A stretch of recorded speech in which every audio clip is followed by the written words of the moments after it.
ассалому алайкум дӯстон, хуш омадем ба шабакаи мо. Чанд дақиқа пеш дар Амрико турнири TAF NF 129 баргузор гардид, ки дар он варзигари тоҷик Муҳаммад Наимов зидди варзигар аз Доғистон Ситик Мудуев ҷангид.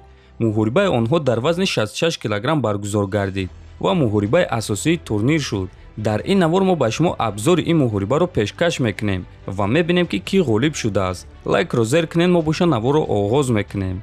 дӯстон, барои шумо беҳтарин хабар. акнун шумо метавонед аз ширкати шифофармо ҳама намуд доруҳои гиёҳиро бо нархи арзон ва сифати олӣ дастрас кунед. доруҳо барои хароб ва фарбешавӣ, дарди дил, дарди меъда, пастаҳо барои хунукзадагӣ, барои қавӣ кардани мардонагӣ, барои шахсоне ки фарзанд ёфта наметавонанд, равғани усма, хилба, равғани сиёҳдона барои ҳамаи дардҳо, шампунҳои гиёҳӣ. худи ҳозир ба номерҳои дар рӯи экран буда занг зада доруҳои даркории худро бо нархи арзон дастрас кунед ва ҳатман аз номи канали Паҳлавон гап занед. ҳамин гуна шумо ҳам доруҳои даркории худро дастрас мекунед ва ҳам канали моро дастгирӣ мекунед. якм раунд сар шуд ва Ситик маркази қафасро гирифта якм рақам кор мекард.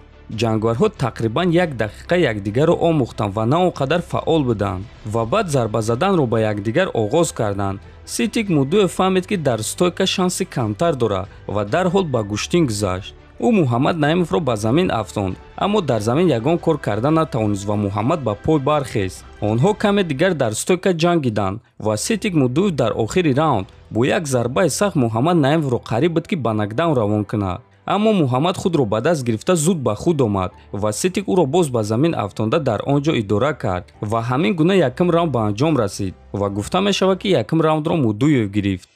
дуюм раунд оғоз шуд ва ҷангварҳо дуюм раундро фаъолона сар карданд. то мобайни раунд ҷангварҳо дар стойка ҷангиданд ва дар стойка Муҳаммад Наимов хубтар ба назар мерасид. дар мобайни раунд Мудуев фаҳмид ки шанси зиёдтар дар гуштинг дорад ва боз гуштинги худро гирён кард. аммо Муҳаммад барои гуштинги ӯ тайёр буд ва дар гуштинг ба рақиб шанс надод ва боқимондаи раундро ҷангварҳо дар стойка гузаронданд. ва дӯстон, бояд гуфт ки раунд хеле раунди наздик буд, аммо гуфта мешавад ки бо каме бартарӣ дуюм раундро ба Муҳаммад Наимов дода мешавад. сеюм раунд оғоз шуд.